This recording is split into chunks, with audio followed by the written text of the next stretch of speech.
Down on Ipanema Beach, Brazilians are taking advantage of what they call the Cidade Maravilhosa, the marvellous city. This part of Rio, though, is becoming a destination for more than just sun worshippers. It's now one of the country's property hotspots.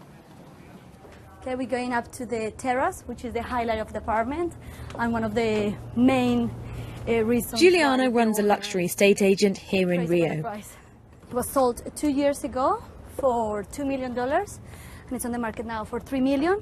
Even though it's a high price, it's an apartment that with 360-degree view, amazing location. Nationals, Brazilians and foreigners seen as an opportunity to make a good return, a good return on the investment, buying, renovating and putting it on the market again for foreigners to buy or for just Brazilians.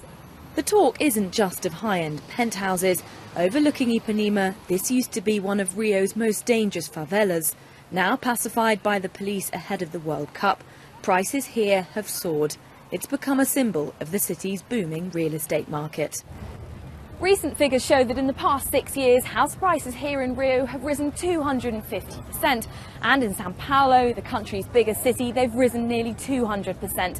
Now, that's in the context of slowing economic growth here in Brazil, and interest rates are at their highest point in more than 2 years.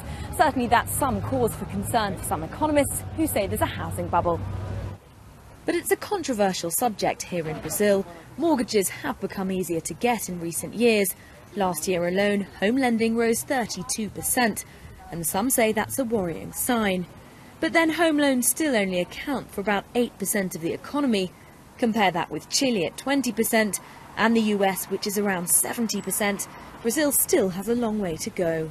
O que existe é uma bolha, vamos dizer, psicológica. It is a psychological bubble. Brazilians think having a house is a good thing. It gives them an asset that won't lose money over time. People think it gives them more security than putting money in a bank. People feel richer. While experts debate the bubble, there's no doubt that increased credit is what's fueled Brazil's growth in recent years. These new consumers will want to take advantage of that while they can. Katy Watson, BBC News, Rio de Janeiro.